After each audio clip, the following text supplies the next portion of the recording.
but further in the study of this human cycle, he puts down here that the aim of individual life and individual collectivity is realization of the self, self of the individual, self of the collectivity.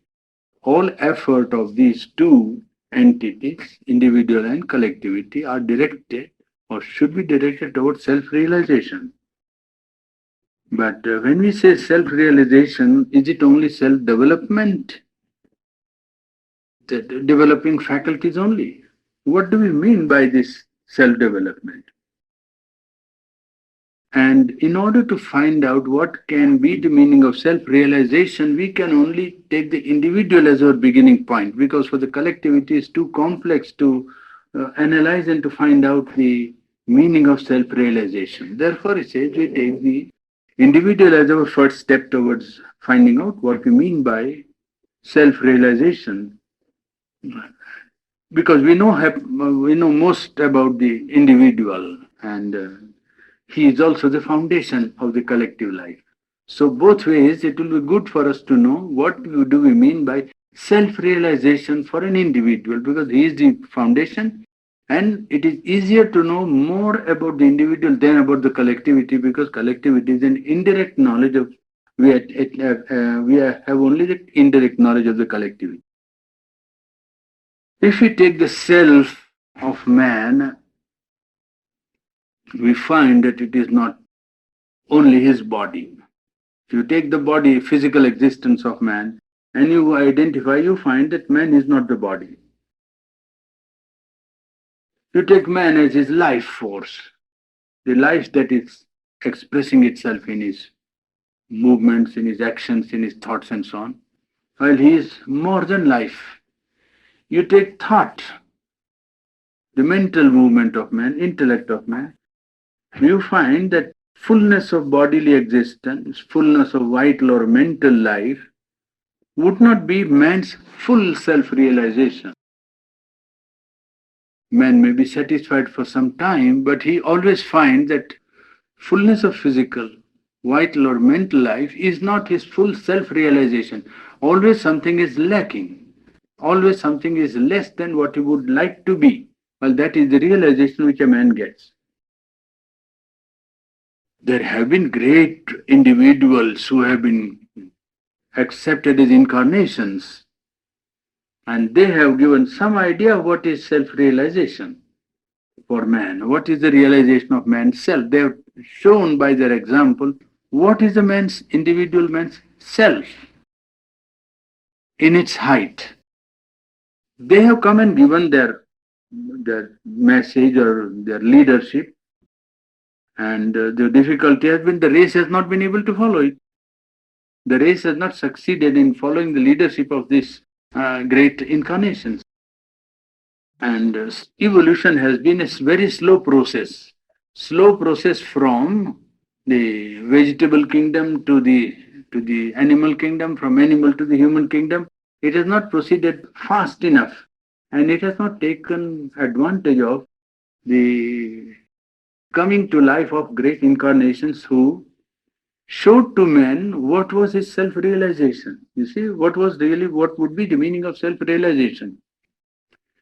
And the reason for this is that man is not yet fully the intellectual being. Man has dragged a lot of the animal in him in the process of evolution. You see, man has brought a lot of the animality. He has brought even the vegetable and the mineral kingdom in him. You see, he has pulled that when he has come into the top of evolution. And certainly, body is there, but body influences his mind, which should be more free. And is subject to so many things, even in the mental activities, inertia, for instance, a tendency to vegetate and to continue things as they are, attachment to the soil and limited, field of life in which one gets his livelihood,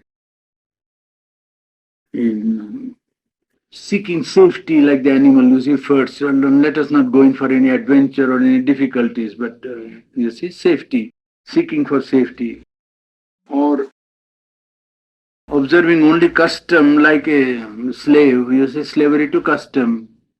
Something continues, he likes to continue because why to change? You see? And when he's in a group, he behaves like one without any intelligence, mob psychology or mob movement. When he's one of the mob, well, he has no independent individual existence.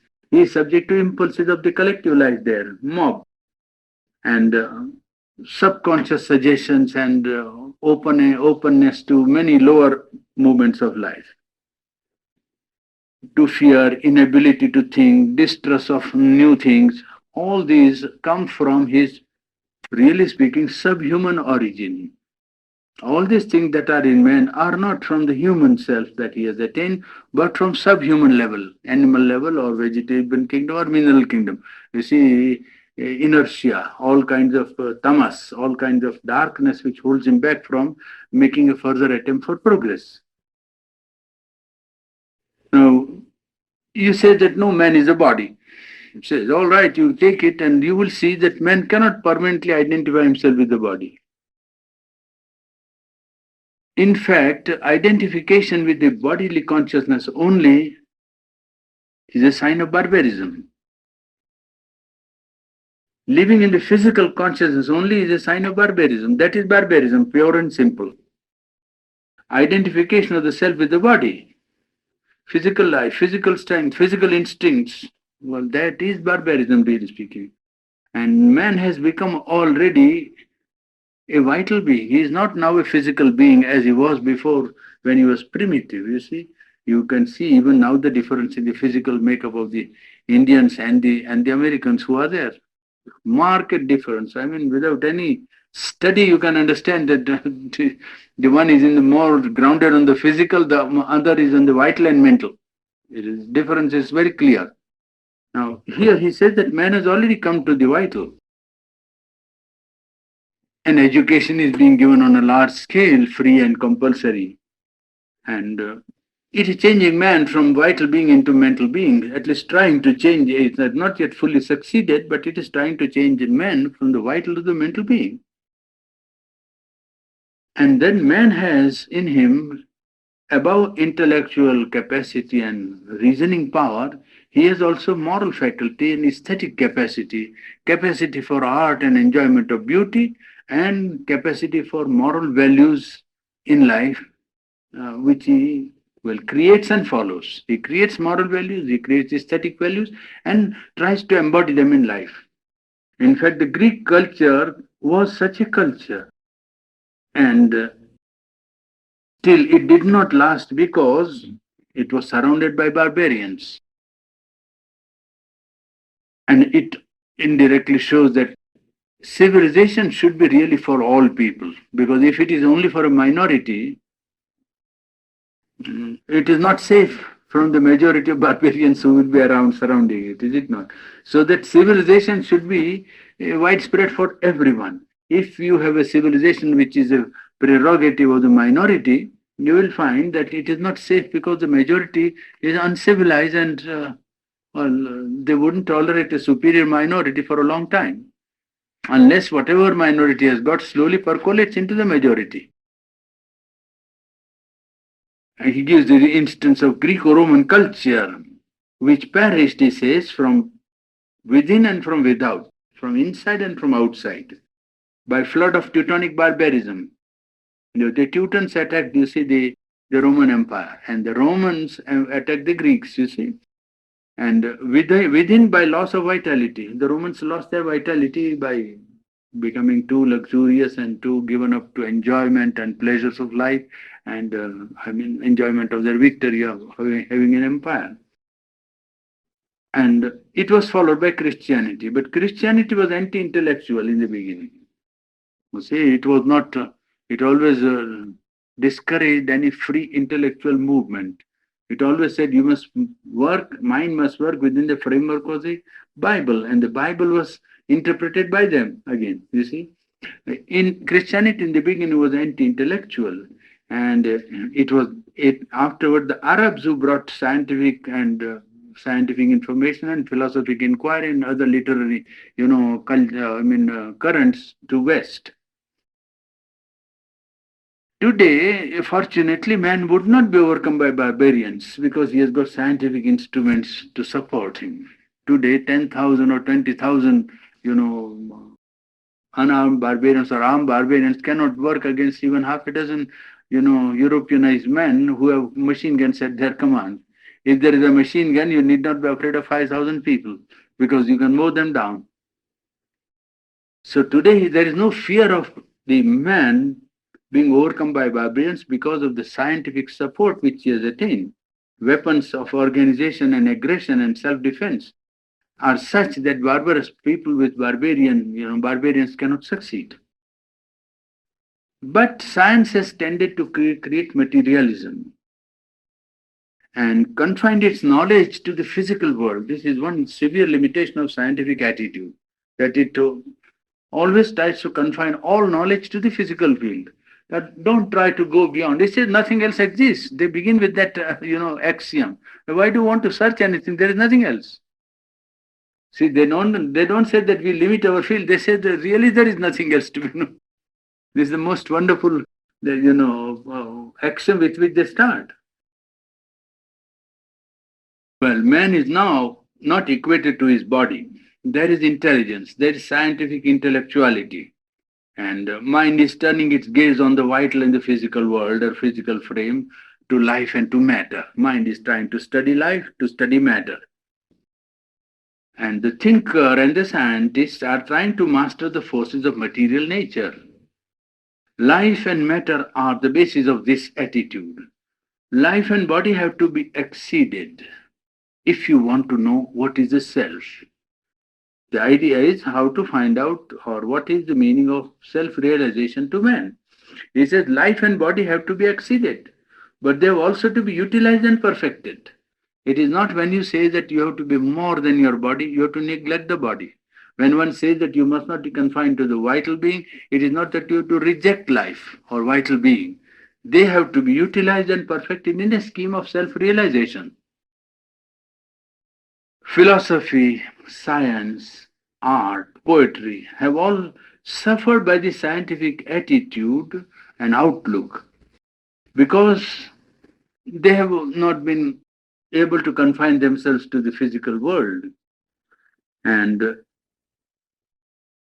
all these philosophy, religion, art, and poetry, these cultural activities, they try to find some truth which is the secret of life, something which is the reality in matter, in life, and in the human being.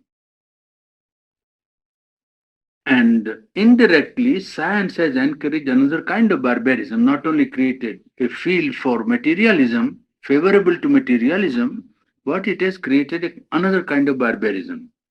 That barbarism is industrial, commercial, and economic barbarism. The age which it has created is dominantly economical. The vital being is itself, and its satisfaction has been now the aim of life. You see, the vital being of man is its chief part, and its satisfaction is the chief aim of life. Life means here desire, an instinct of possession. That's the only meaning of life to these people, to science. And this economic barbarism makes the satisfaction of wants and desires, accumulation of possessions, as its main standard and aim of life. You see, that is the standard. This is self-realization today. In fact, if you like to put it indirectly, you see, this is self. What is a self to realize? Well, your desire, satisfaction. Ideal man today is the successful man, and not the cultured man, not the noble man, not the thoughtful man, moral or religious man. You must see when you talk with people, you say, oh, he has arrived. When they say arrived means he has succeeded, you see. Yes, to succeed, to produce, to accumulate, to possess. That is life. Opulence, show, pleasure, inartistic luxury, plethora of conveniences, religion vulgarized, formalized, politics turned to trade, enjoyment itself made into a business. That is the heart of commercialism. It has now created a condition in which civilization is equal to comfort, morals, social respectability. You need not be moral. You must be respectable. You see, social respectability. Education for utility. You see, you educate for some utility, not for developing the soul and natural faculties of the individual so that he may be able to fulfill himself. No, idea is to have utility. Plutocrat, the successful mammoth capitalist, is the superman of this commercial age. The superman is mammoth capitalist. The true ruler of society is he. Now, he says these things are needful.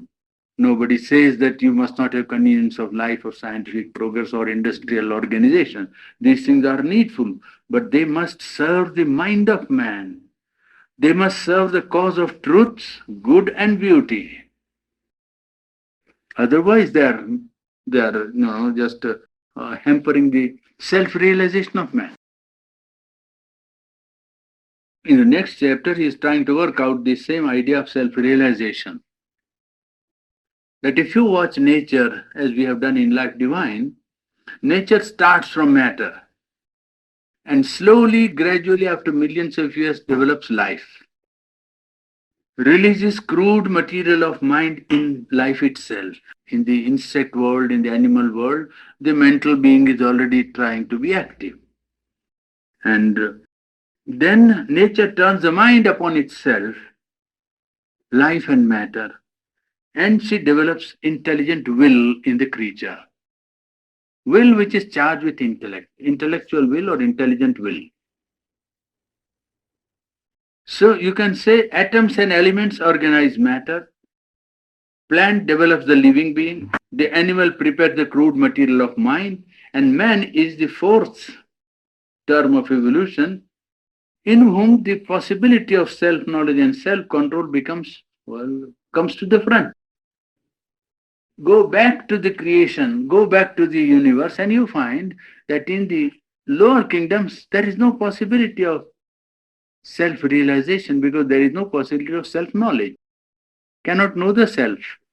Therefore, it is in man when the self-knowledge and self-control becomes first possible, and therefore the possibility of self-realization. The first preoccupation of man is absorption with the body. In the very first condition when he comes on the scene of nature, what he does is that he is preoccupied with his physical needs. You study the primitive life in Africa or in America, and you find that what they were doing busy with was hunting or getting food or crops or taking from the trees. But well, first the management of life. But as soon as man is free, he studies life, he studies matter. As soon as his physical need is satisfied, he wants to know what is all this around him. And from that effort, knowledge, science, arts, thought, ethics, philosophy, religion, well, that becomes man's real business.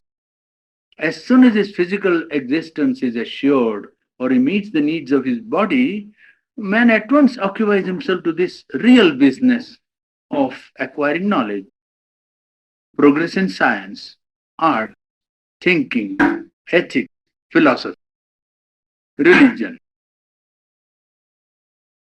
So to be or to exist for man is not merely to vegetate. For a human being to say that, oh, I'm living, well, merely vegetating will not be life for him. To procreate also would not be real meaning of life for him. Well, that the animal kingdom also is doing. I mean, it's nothing that distinguishes man. But to grow mentally, to control himself, to create, to expand inwardly, to expand outwardly, and if possible to expand upward also. That is man's real business, his existence. When man says man is living, I mean life of man, you don't mean by existence, vegetation, procreation only, but growth. And growth in the sense of mental growth, moral growth, growth in the capacity for self control, capacity to create new things, mental forms, literature, art, poetry, and so on, to expand inwardly, to widen his consciousness, to expand outwardly, and to upward, move upward, to ascend to a higher level of consciousness. In fact, to exceed his present self as he has exceeded the animal. As man is now superior to the animal in his normal makeup, in his higher self, in his developed self, in his self which he has to realize, well, the first point he has to realize in the process of self realization that he has to grow beyond his present self. His present self is confined to his physical, vital, and mental nature. Nature is his instrument. He realizes that he is not perfect. However developed his intellect may be, he always feels that he is not perfect. But this need is felt because he has to exceed himself. And he says in this chapter, man's consciousness of the divine within him and in the world is the supreme fact of his existence. The greatest fact is that he has a conception that there is something in him which is not human. Human in the sense of being merely the animal or piece of matter. You see, he feels that he is not a piece of matter somehow or other. There is a stone, they are actually philosophy, they are discussing a very ridiculous, it shows how far human mind can, go in its childishness. He says if you put a stone on the top of a hill, you know what will happen to the stone? Stone will come down. If you put a man on the top of the hill, what will happen to man? Both are pieces of matter. And the force is determining in the stone or in the iron ball, and the force is determining in man, if they are similar, both will roll down.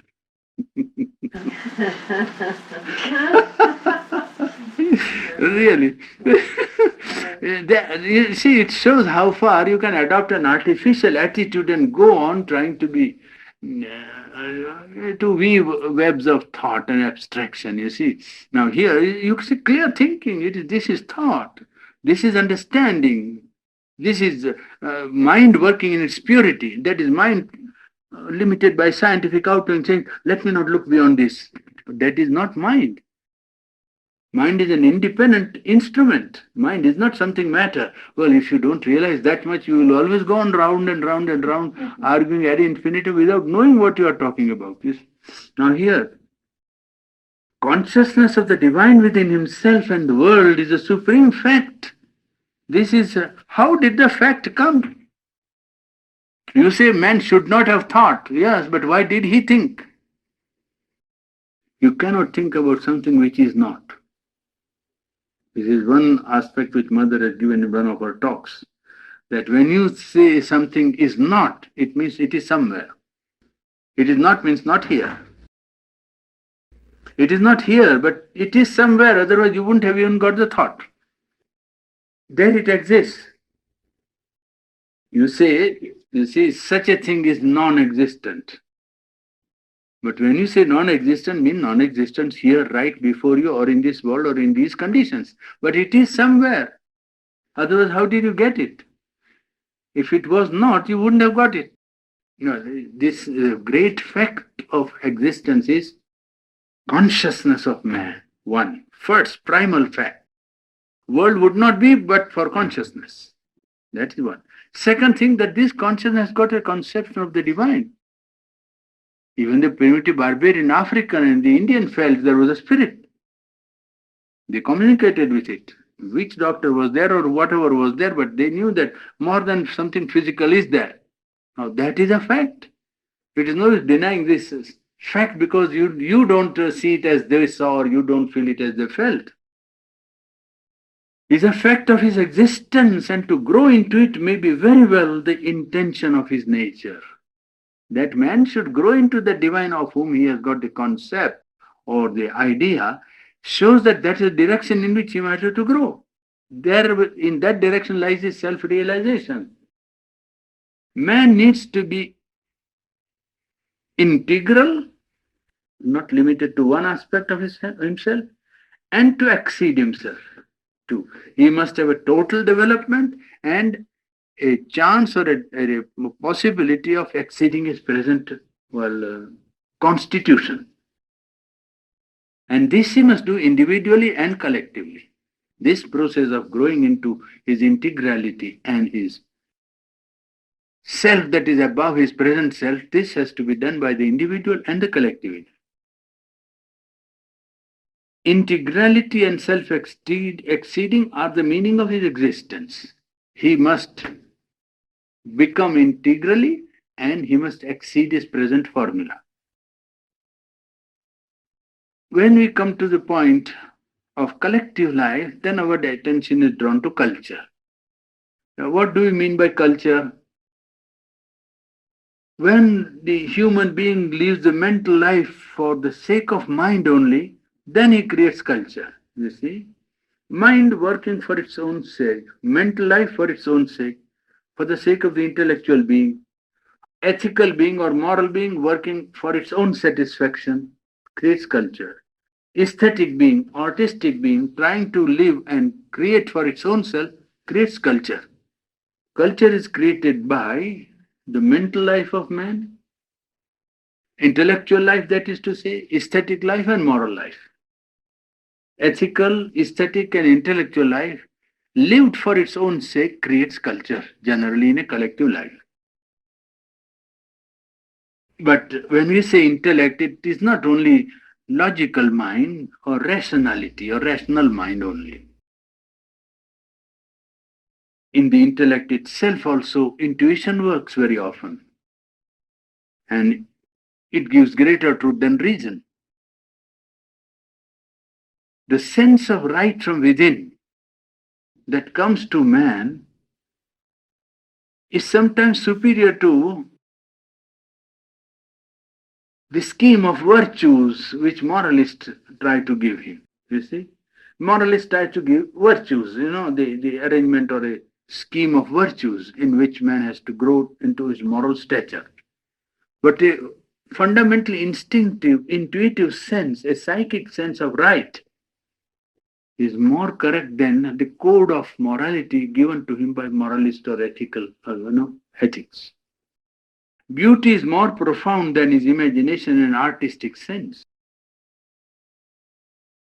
And this light that is in man, the light that is beyond reason, light that can give him truths without going through the process of logic, an intuitive hitting or intuitive perception of the truth, a spontaneous sense of the right rising from depth of his soul, perception of beauty quite independent of his outer sense of, the beautiful. That shows the direction in which you can say that man is bound to go and grow in that direction, because in that direction must lie his self-fulfillment, self-realization. If man is to realize himself, he has to move towards the fulfillment of these. You can put in one sense supra-intellectual or superhuman faculties, which are indicated by a spontaneous, instinctive, psychic activity in his being. You see? You feel that it is there because of the psychic activity or inner being that is active in man. That is the light which is bound to lead man in spite of so many imperfections and his, imperfections and mistakes. And this integrality is stressed by him in this chapter because man is a very complex being. And his natural, instruments are at war with each other or at least in disharmony. Mind and emotion, vital and intellect, aesthetic sense and attachment of the vital. Well, they are always at variance with each other, not in harmony. And reason is trying to dominate all of these, all the instruments of man that are at variance. What his moral sense says, his aesthetic sense does not admit. What is artistic sense demands, the moral sense does not permit. See, there is always a sort of a disharmony in the inner field of man's life. And reason tries to dominate over all these generally. We have seen that when man is addicted to, man is, dominated by his physical being and is dominated by his life instincts, desires, and economic wants, then it is a primitive barbaric state in which he is living. And from that point of view, all societies today are semi civilized. No society can claim to be fully civilized because they're all living under the domination of this desire soul and vital wants or vital, economic, subordination to economics. Some people think that if man was allowed to participate in the civilization which mankind has created, if we admit that what man has created is a very great value, the culture, and if the individual participates in that culture, automatically he will progress. This is one conception that let man take advantage of the civilization created by humanity in the course of his historical development, and man will be able to automatically march by taking advantage of this progress of man. But that is not enough to raise man to his mental life proper. It won't be possible to raise man to his purely mental life. Because we have seen that Philistine is one who lives outwardly the civilized life, but has has the paraphernalia of it, has current opinions, current prejudices, but he is impervious to new ideas. He is not prepared to exercise his own intelligence in any case. He is more or less the sensational man. He is a mental barbarian, you can say. He's a barbarian in the mind. This is the condition of many people in culture society today. You would see affectation, a society in which people outwardly live a civilized life without any capacity or inclination to exercise their free will. It's all customary mind that is working, and formed opinions that are all. You go to any club in a big city, you will find that life. Any club in any big city is that life, whether it's India or outside, it doesn't matter. They talk only the same subject, the shop, and talk nonsense and talk about people, talk about, and current opinions. There's nothing new. Then you can't give them a new idea. If you try, you will fail. Because they will take it as if he is talking intelligently, that's all. If you are serious, they will say he is not good society man. If you are very serious, they will consider your disqualification. Yes, that, he doesn't know how to be in good society. Means he is not as stupid as we are. That's all. It doesn't mean anything. That's what they talk all the time. And that is all the paraphernalia of civilization is there. But there is no culture. There is no culture. Well, outwardly civilized life with paraphernalia, current opinions, current prejudices, but no new ideas, and incapacity to exercise intellectual being. There is the reading public today, and coming of this large mass perhaps will have a large influence on reshaping the modern world.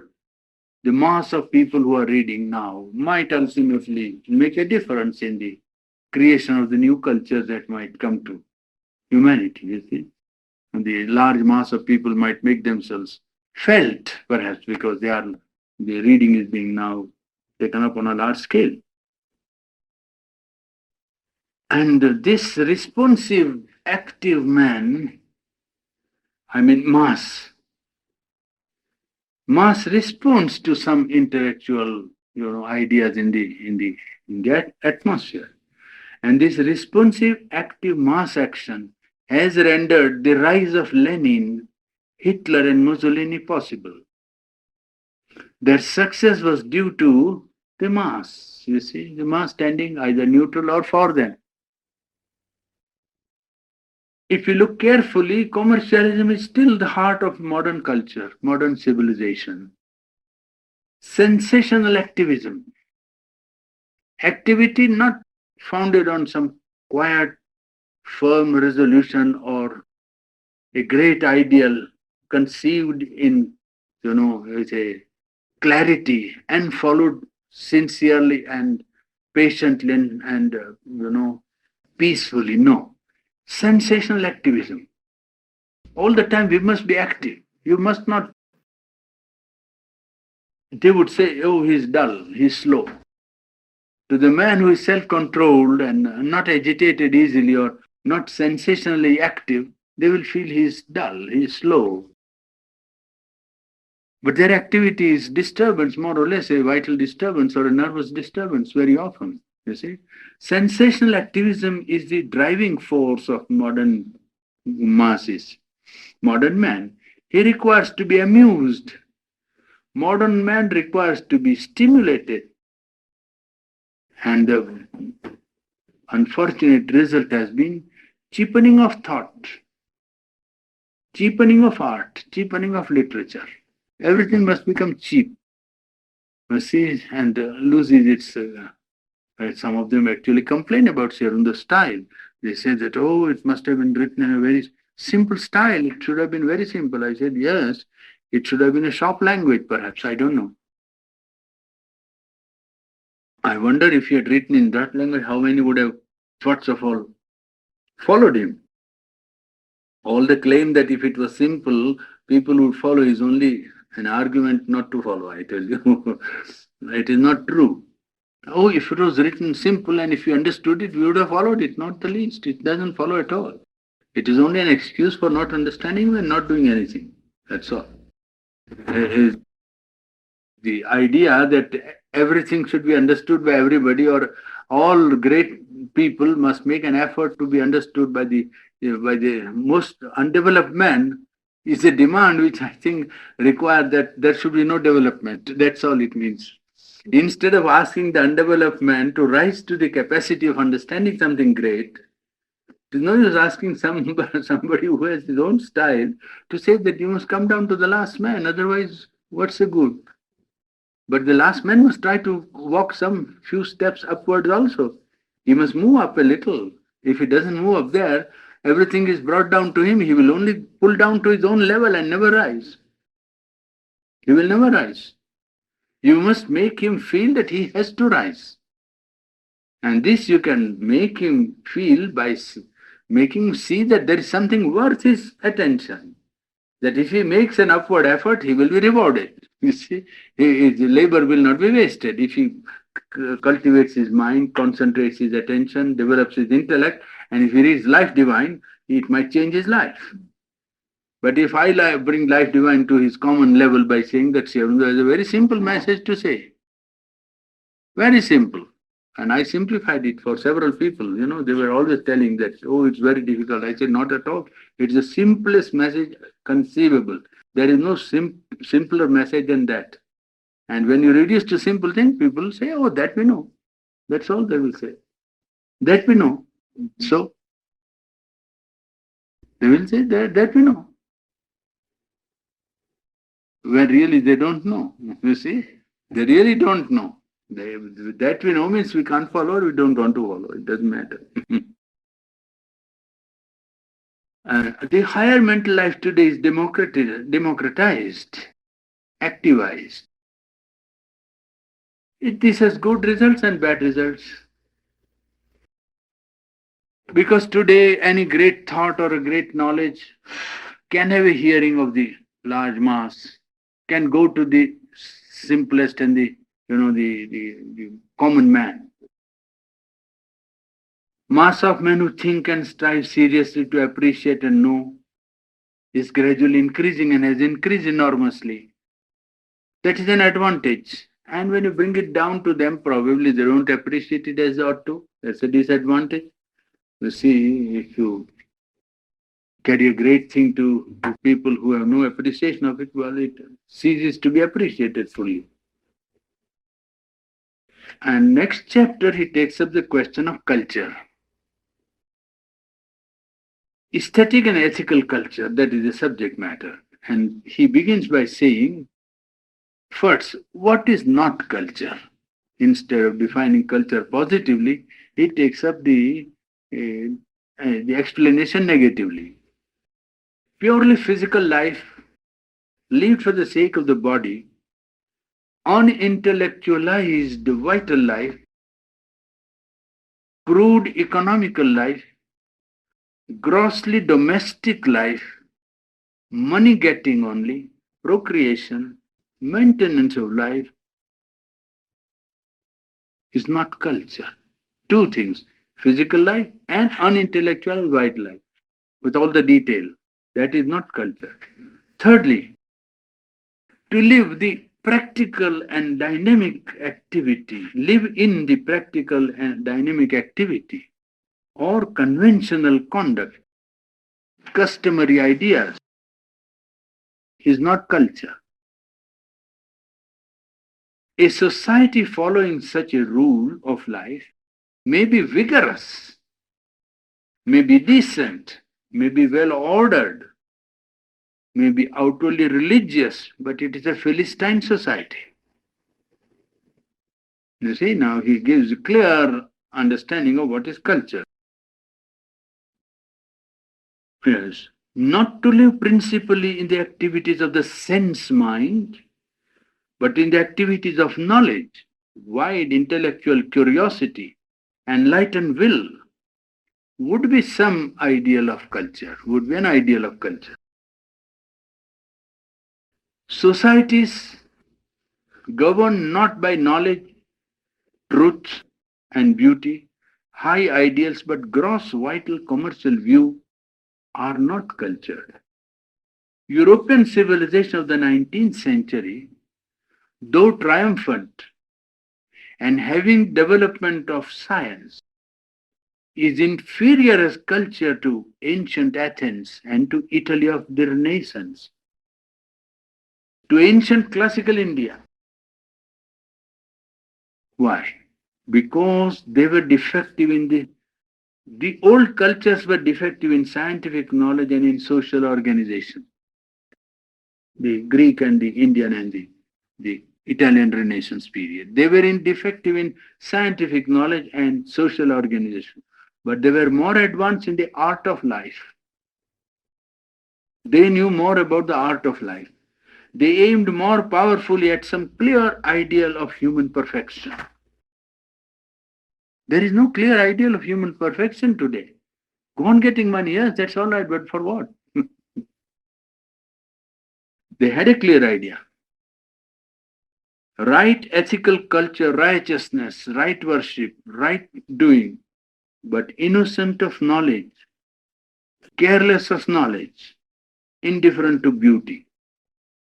The Greeks saw even ethics in the light of its master idea of beauty. The Greeks appreciated morals not for the sake of morals, but for the beauty and the aesthetics which it carried to their mind, you see. It was aesthetically beautiful to be moral. Yeah. Man's psychology, there is in man's psychology a side of will, man's side which dictates to him conduct, which contributes to his character, the ethical man, and there is another side of sensibility, side which gives him the sense of beauty. And these two are generally in conflict because they distrust each other. You see, this side of will and conduct and the ethical man, you see, and the aesthetically sensitive man, they are generally not in. in agreement because they does this. The two are opposed to each other. Therefore, the ethical becomes puritanical. He tends to become severe in judgment about what is good and right and so on. And the other artistic side tends to be hedonistic. So say enjoy life, and life is meant for ultimately enjoyment. Mm. And in Sparta, you find this Puritan ideal taken to a very good, successful execution. They carried the idea of this moral, conduct to its height and suppressed the ethics, the aesthetic side, the beauty side. And Sri Aurobindo remarks that they were not equal in their greatness to Athens of Pericles. The Athenians were far superior to the Spartans because they didn't take up this puritanical attitude towards life and aesthetic capacity of man. The Athenians were far superior to the Spartans because they didn't take up this puritanical attitude towards life and aesthetic capacity of man. Rome had ample will and character. In fact, all imperial nations have some sort of willpower and force of character. But it is barren of thought, barren of beauty, barren of poetry, barren of literature. It has not created literature of that height. I mean, commensurate to the empire which they wielded. You see, they're a great empire, but in the field of culture, well, they were not as advanced. Human mind needs to think, to feel, to enjoy, to expand. In Athens, the mind of the Greeks took up the pleasure of thinking and the beauty of ideas. They were not very much after truth and reality. That is why their culture did not become spiritual, remain intellectualized, you see, to the height, yes. It is a mental culture after whatever great height it reached, it was within intellect, intellectual height.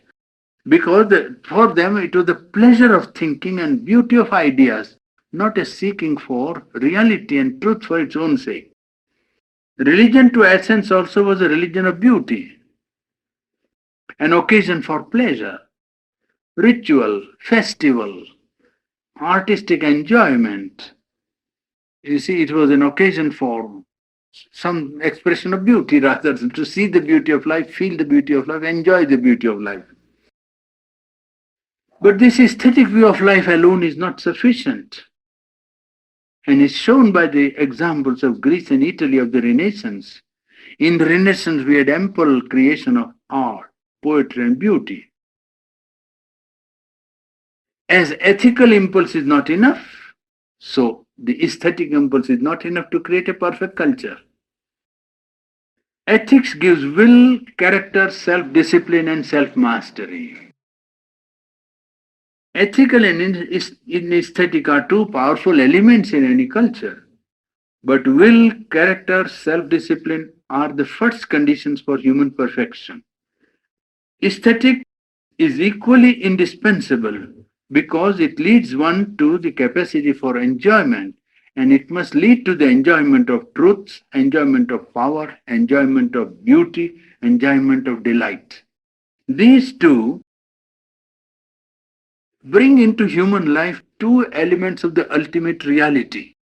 The ultimate reality is full of tapas. Tapas is a force of, ascesis. Tapas is capacity to control oneself, and ananda, austerity and delight. Ethics comes out of this austerity, aesthetic comes out of the impulse of delight. I think we'll stop there. Okay. Very simply, that the first business of man is to realize God. Why? Because life comes from God. You see? There is no other origin of life except God. And as life comes from God, it must be natural for life to go back to God or seek to go back to God or want to go back to God. Therefore, he says, realize God or put the realization of God as the first priority of your life. One, when you have realized God, then pray to God to change your nature. Because without your nature being changed, you cannot express God in your life. If present nature remains, God cannot be fully or correctly or rightly expressed because your nature or our nature or human nature will deform it. Therefore, pray to God to transform your nature. When your nature is transformed, pray to God to manifest His will in you. That's all. Very simple. There is no simpler message than that to humanity. But I know humanity won't listen to it. Because there's a big if, realize God. Yes, that's it. That's first thing. Realize God, then pray to God to change your nature. And when your nature is transformed, well, ask God or request God to manifest Himself in you so that to fulfill His will in you. That's all. Very simple. If you say to anyone, say, oh, that we know. You will simply say that we know without knowing anything.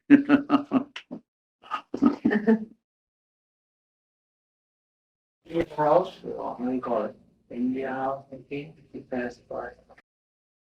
Where And Phoenix. we are not making progress, they are not making progress. I can't make them understand. They say they have got a big house. Yes, but they have got chunam and bricks and cement. Big house means cement. They have not man. What's the meaning of it? Big house is only cement and cement. Iron, that's all. They may have it. There are men who have got the thing inside them. How many? And those who gather there are only to take advantage of a good house. People come and say, "Oh, this is your organization. Yes, I want to join it because it's cheaper to live there, more convenient, and so on, and nice, and without any inner aspiration or nothing, wanting to anything, getting. Oh, how much do you take for the week? Let's say $20. All right, remain here.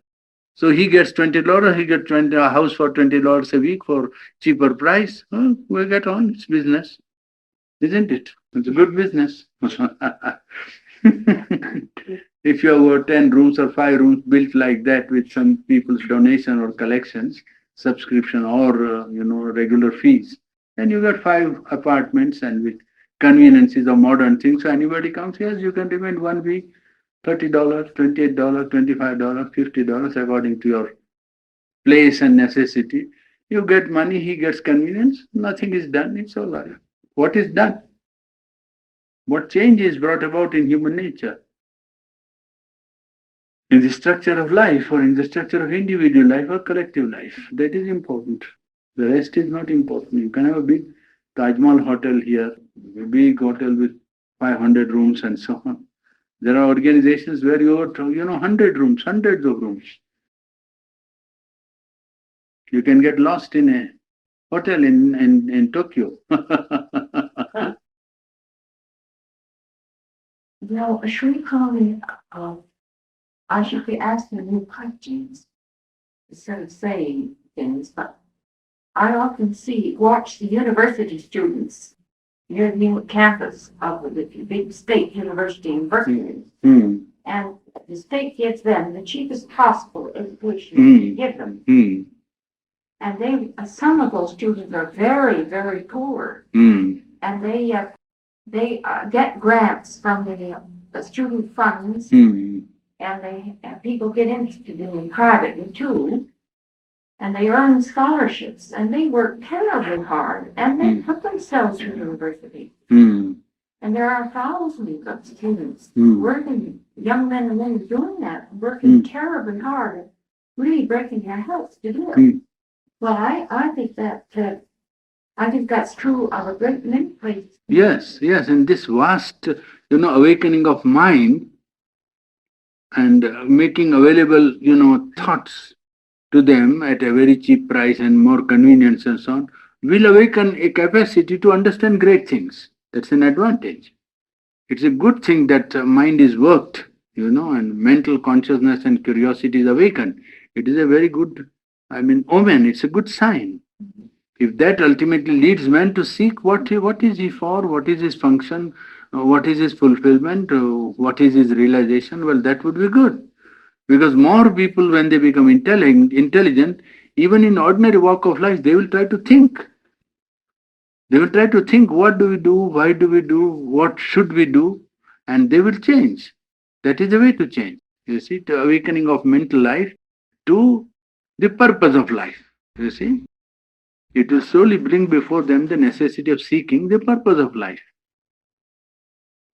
Is it only to exist and continue? That is what the problem he has already tried to show. The reading of the growth of individual and collectivities in seeking the purpose of life. What they are trying to do is to uh, develop more and more, and by development to realize themselves. And in the realization of themselves, they found that physical self has not satisfied them. They have gone to more. Life has come and attracted them, but life also has not satisfied them. Gone. They have gone to mental life. That has not satisfied them.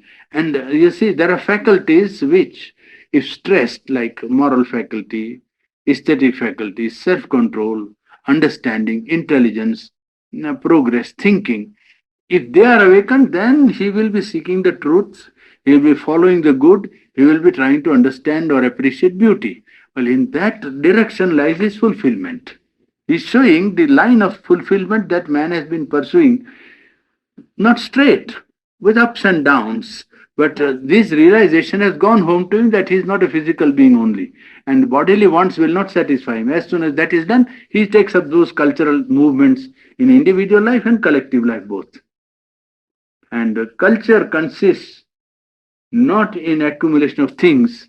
That is what he has shown, that you see, outer paraphernalia of cultural life is not culture.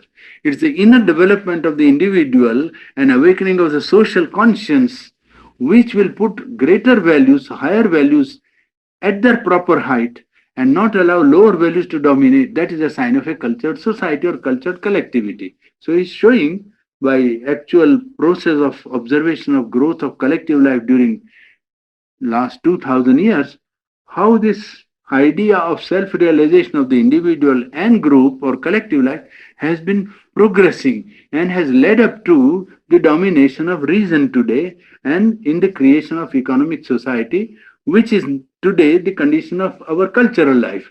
And he's trying to show that reason has reached its limit. The chapters are coming in which it points out how far reason has led and how far now she is not able to go beyond, and therefore what must naturally follow. That's how the logic of it is working out, you see. Purani isn't the divine at work in all of it too, keeping us restless, even satisfied until we find that truth. Yes, no, but that way. Oh, yes, but that way the man who is in ignorance cannot take that attitude. It's only the man of knowledge who can take that attitude. Oh. For a man who is satisfied with his present limitation to say that because I am satisfied because God wants me to be satisfied, that's not right. God never wants man to be satisfied with his ignorance. Oh. God never wants man to be satisfied with his ignorance. But man, when he has knowledge, he sees why he is satisfied. And therefore he can say, yes, even behind his ignorance, God is working to awaken him once to the necessity of higher life. But the ignorant man can't say that. No, he can't say that. Because that would be only encouraging him in status quo and trying to remain where he is, and he will always excuse himself by saying, God wills that I should be what I am. So it's quite good. That is how the divine wants me to be. Yes, I am what divine has wanted me to be, and I need not be anything else than what the divine has wanted. Divine has wanted me to be only a stupid man, I will be a stupid man. Man in ignorance cannot rightly say what a man in knowledge can say the same thing. Man in knowledge can say because he knows. He sees how the divine is doing. And he has also the knowledge of how to pull him out of it. You see? He can push him one or two steps forward, not that he can change him completely, but he can open his eyes or open out a step or road before him, point out to him from inside, not by teaching, not at all, by inner pressure, he can change him by showing him that the present life is not the whole of it. Mm. That's- Well, Sri Aurobindo, ever since the French Revolution, Hmm. the power and the cultural culture has been largely, I mean, since the French Revolution, culture has not been largely centered in the aristocracy No, because of the historical change and the democracy which it brought, yes, Yeah. the freedom of the individual which it initiated as a law, and I think that is a great contribution. Yes, Freedom of the individual, that's the one thing, very great thing which it gave. but it also has, this is one reason why we have such intense rationalism, why the man of business and the man who is clever at setting certain values that are monetary and has not the high aesthetic values that the aristocracy has, and because he has had to use that self-determination, he's had to bear a great responsibility. And I think that if you see businessmen now are far better educated than they were a few years ago, and their sons are becoming better educated and more aesthetically minded. I went on a tour of offices in San Francisco, and I was amazed at the change in their cultural setting, their value, the quiet coloring, the simple elegance, the utter lack of any ostentation, and their deep interest in their work and coordinating everything and move. But of course, we only saw the refinements for the office staff. We didn't see anything else. Yes, no, but there is a change all over, I think. It is all over everywhere taking place, I think. Even in India, you find the rich persons trying to cultivate their children and bring them up like other people and trying to give them democratic attitudes if they can take up and so on. How far fundamentally it changes, I don't know. But if there is a change in that direction, there is no doubt. There is a change in that direction. That equalization of, you know, cultural advantages. That and then behavior in which everyone has to show that he is not putting on superior airs. You see, that has been one of the great leveling forces, especially after the Second World War, because they had to rub shoulders with the smallest people and the lowest classes. You see, even the Indians had to go and fight. You know this, the Red Indians. Yeah. Yes, they had to go and fight with them, and then they found out that as men they were not inferior to them. And that has gone home to many people, you see. All over India, Indians had gone and fought with the best of European soldiers, and they found that they could give a good account of themselves. Yes. So you see the inferiority complex that Indians can't do this, Indians can't do that. That has gone. They find that they also, and idea for idea, mind for mind, they found that they were quite match for them. You see, so that realization by the leadership or so-called, advanced people have found that average man in other races is not necessarily inferior. When a task comes, they are able to perform the task. You see, and that has equalized much.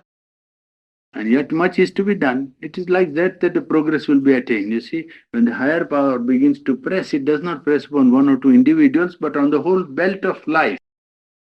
The pressure is exerted on the whole.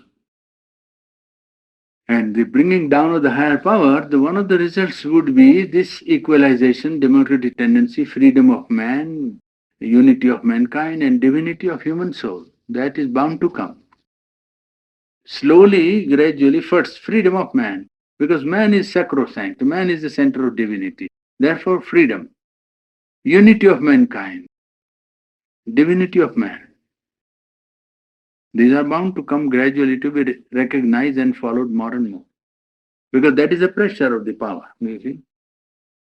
That's, and it's hard to realize that in 100 years, Yes. or 160 years since the French Revolution, or a little more, but we have passed through a great mechanical evolution, and now we are in a great scientific evolution, and that man is a much more highly sensitized being Yes. than were the old aristocrats. Yeah.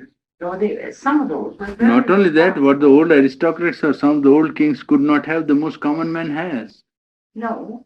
Even the king of Egypt could not have a refrigerator. Huh? Or a deep freeze. Yes, deep freeze, you see, so the commonest man today has what some of the royalty couldn't have in the past. A radio or television, yeah. And of course, that means greater, Greater equalization, leveling. It's good leveling on the whole. That way it is good leveling. when I was a child, I never heard any grand opera. Mhm. And my first hearing of any opera of any kind was when I was 18, and my neighbors, the daughter of one of our neighbors, we were great pals, and I heard Madame Melba sing and Lucia Dell'Amore. She sang in this beautiful floor area, and I used to sit on the floor on the carpet and think this was sheer heaven, and we just particularly wore that record out. And then I'd come home and I would dare open my mouth to think that I heard this excerpt from this opera. So, then when the first time I was able to see an opera was in San Francisco when I was 50 years old. And I was born on Way on the Wings of Song. But in the years intervening, I listened to all the great operas I could hear over the radio. Yeah. Well, now think of that. Think Yes. of how Yes. billions of people are Yes. taken for granted. Music, great Yeah. music is for granted. Yeah. You see? Yes, and there he points out that the difficulty would be they would fail to appreciate after some time Yeah. because it is too cheap. He is pointing out that making it common might reduce their value in their eyes. You see, they wouldn't think much of Beethoven afterwards. You have to appreciate Beethoven. You have to be somebody before you can understand and appreciate Beethoven. You can't do it like that. You see, when you hear, jazz is better, they would say, for instance. Now, jazz and Beethoven, you can't think of two things in one breath anyhow, whatever else you may think, you see. But that is what would happen if you make it available to him at the same price as jazz. He says, oh, Beethoven or jazz, well, it's all. Well, Now that way, But if you put a higher price on Beethoven, that doesn't mean you're going to appreciate it more. no, I don't know. No, they must realize this. The point is that making it cheap blunts their sensibility to finer things. Might make it so cheap that they might not notice it passes over their heads, so to say. It is like sunrise, every day coming and rising of the sun, while you lose the mystery and the grandeur and the beauty of it, you see. The sublimity of it. Because it happens every day. In the same way, Beethoven coming to the man in the ordinary man, he will close off. I know some people. They shut off. Yeah. Aesthetics works there also, that standard. Because you have made a diamond available to a man, well, if he likes a glass, he will only choose glass bead, and not a diamond. There's a glass bead, what do you call this, chain, and a real diamond chain. Well, a man accustomed to glass bead chain will take a glass bead, and he will refuse to take the gold chain, the diamond chain. They close off, shut off. Say, oh, this all classical old thing. Oh, classical old thing, they say. Yeah. But to those who have the appreciation, it's such an advantage to sit quiet and listen in their own house, something for which they would go thousands of miles, in fact. Isn't it? Yeah, that's what I was going to. Thousands of miles you have to go to listen to somebody who is doing something in London or New York. But sitting here, you can hear it. And with television, you can see it even, partly, at least satisfy a visual sense. That shows how the one is everywhere, it's such a unity. It's a perception of that one, realized on the material plane, which science is helping. Science is helping this unity of mankind that way. I wonder if there isn't a greater appreciation of good music, though, than there used to be. That is, greater numbers, appreciating it. Among the ordinary people. Greater, and the many opportunities now to hear music, even outdoors, through some of these big stadiums, for instance, or And that is afraid and that many symphony orchestras all over this country, Canada. You see, every state and every province has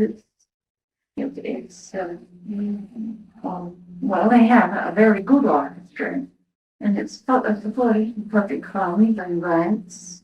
they're even trying here, with community concerts, and these are going all over the country.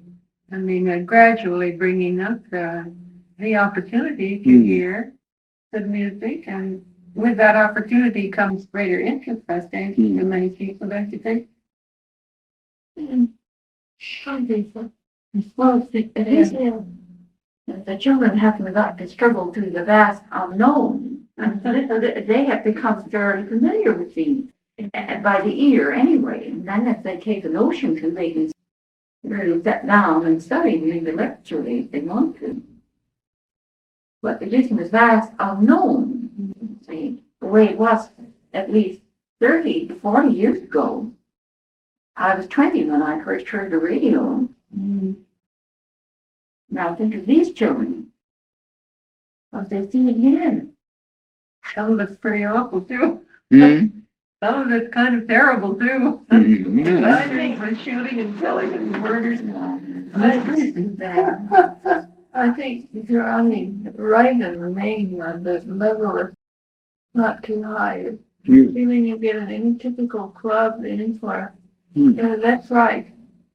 But I'm so glad someone picked up for there are some things who work very hard in that. And they have no even I'll say they, and sometimes they would make themselves sick time learning anytime. There's something to the do. I don't think the majority do there. There's a lot of them are best for me and want a good job, but there's some others that I've seen many students working their way through that they have seen and might not have done a good job, particularly in the Department of Sociology, because no one can get a good job in that. And there is also one factor, because the government is insisting on university degrees. The United States government is insisting on university degrees as compulsory. And almost there is a drive that every student must go to university. There is a great drive in United States. You think that's good? You think that's good? Well, in one sense, it is equalization of information and values of life, or some preliminary of what they must know something. I don't like the compulsion about it, to tell you frankly my idea. I has overemphasized that. Even if a man has not gone to the college, he may have capacity, you see, and it is wrong to put it down as if unless he is university man, he cannot get an employment. Is not a good thing. There are so many outside university who have capacities. For compulsory education only extends to age 15 or 16 now. They have to be educated up to that age. We may quit school if they want to work again. They can attend a private school also, I suppose, no? Well, I think so, yeah. It's to a certain age they're required to go to school, and I don't know what the age is. I through high school. 15 or 16, I think. 15 or 16, it's not through high school. Oh, wasn't it? It's only one halfway through high school. Oh, that's funny. And what's it changed? President Kennedy is, and a great many of the educational, even college presidents are being very, very concerned about the falling away of students in the high school is. before they even complete their high school training.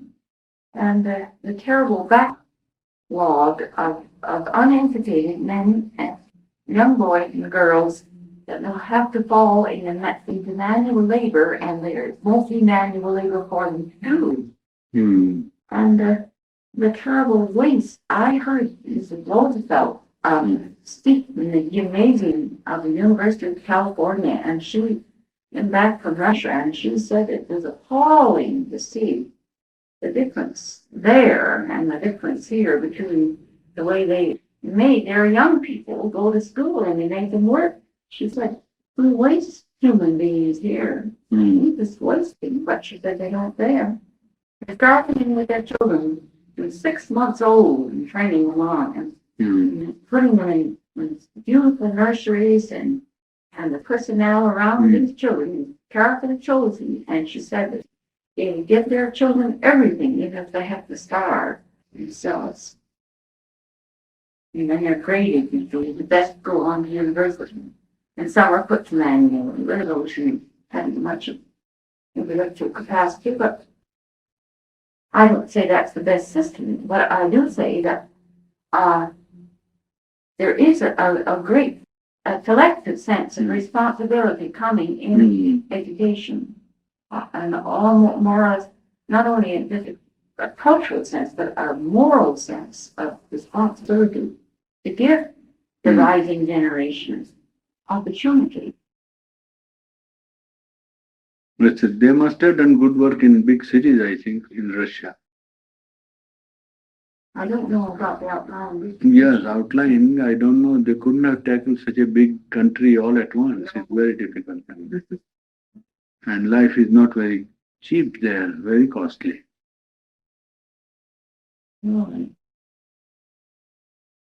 This man heard about the Russian peasants. He was telling us he was there in Russia after during the Second World War.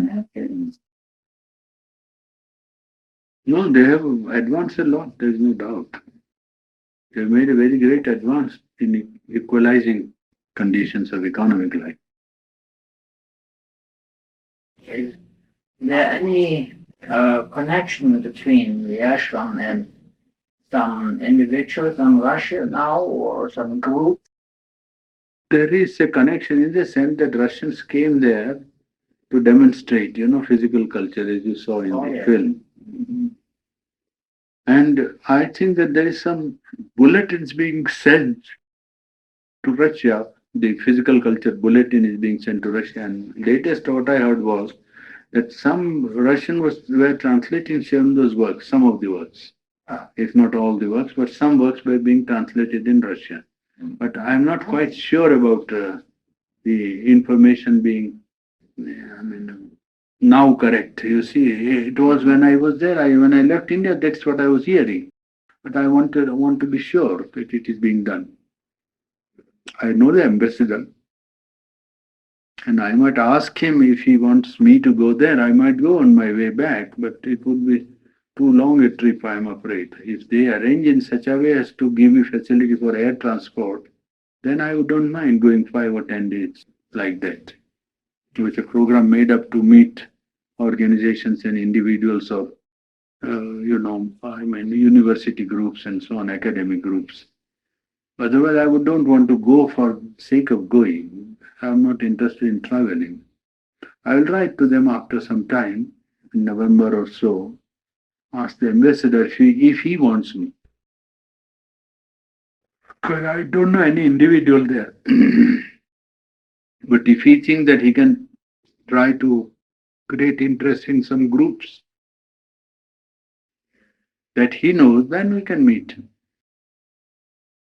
You think there is openness in Russia for something above rationalism?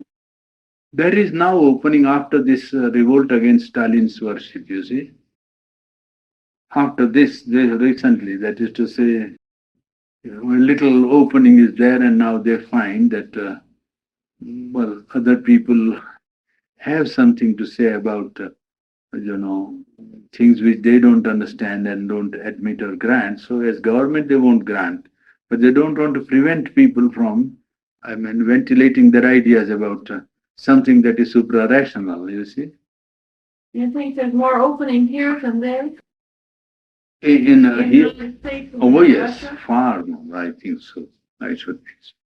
Here there is practical freedom that way.